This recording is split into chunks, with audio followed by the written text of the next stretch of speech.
This is an Earthbox.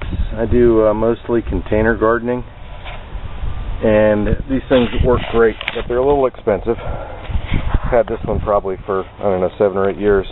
But basically you've got a raised platform inside with holes in it, and you fill it with dirt. Now you can see in this corner and the corner over here, the dirt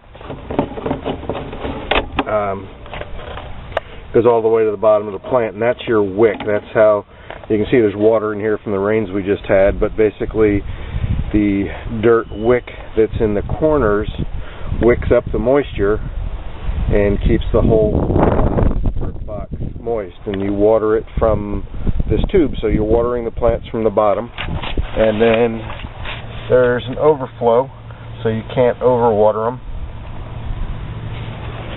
And then I found on the internet some directions on making your own, and here's what a homemade one that I make looks like.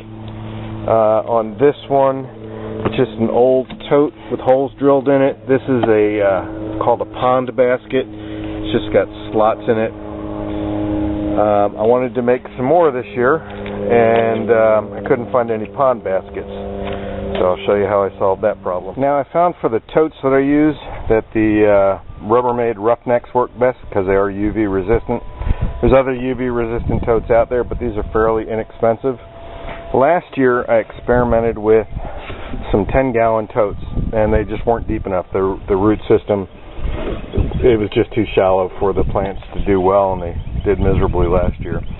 What I would recommend, and what have used in the past, and I'm going to use again, are 18-gallon totes. And these are the Rubbermaid roughneck totes. And what I've done is taken some of the 10-gallon totes that I had left over from last year and cut them down to size, just trimmed them, and they will go inside. I still have to trim the corners. They'll go inside and sit on the bottom. That may be my platform. I still have to drill the holes in the top of this. And since I couldn't find a pond basket, I just took a plastic bottom feeding planting basket and drilled a bunch of holes in it. That will sit down in here. The cut down tote will sit on top of that. And I'll show you what that looks like here in a second. Alright, the bottom has been drilled so that the water can drain out, and the edges have been trimmed a little bit so that it'll fit inside that box. But my fill spout, which is a 1-inch piece of PVC, cut an angle at the bottom so when you stick it in, it's not sitting flush. The water will be able to run out freely. So now I need to drill a hole here. I've already drilled a hole in the top here, and I'm just using a 1 1/4-inch spade bit in my drill. Let me get that done. Alright, all the holes are drilled, everything's in place. You can see the large hole in the bottom right corner, that's to accept the fill tube. The basket in there will act as the wick, the dirt sits down in that. And next is the lid. I already had the hole drilled in it, and then just cut out the top. So you're left with a frame. It still snaps down over that. And then your fill tube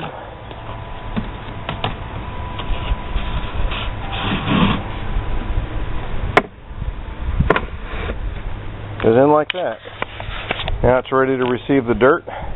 After you get your plants in, cover it with, I'm here in Florida, it's rather hot, so I use a clear visqueen or a white visqueen.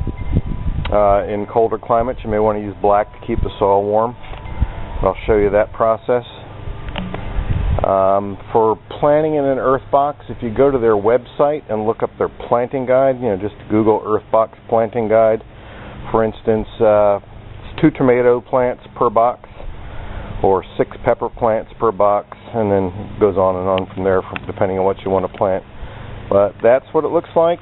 There's also the overfill hole drilled there, so you cannot overwater them.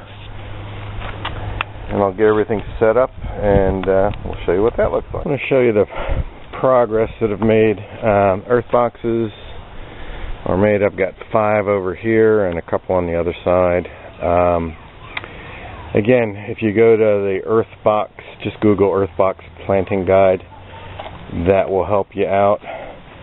You'll notice there's 2 holes dug and a fertilizer strip. These are going to be for tomatoes.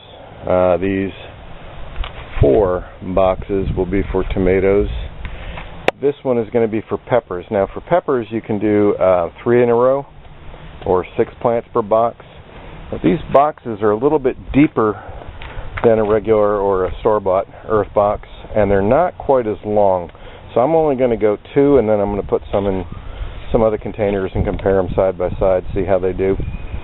I'll get the plastic on, or the Visqueen on, and the plants in the ground, and then show you what that looks like. Alright, tomatoes are in, the peppers are in. Here are the boxes and what they look like. I will do a follow-up video in about 30 days or so to show you the progress that they're making. And here are the peppers down here, and then some more peppers in the actual potting soil here.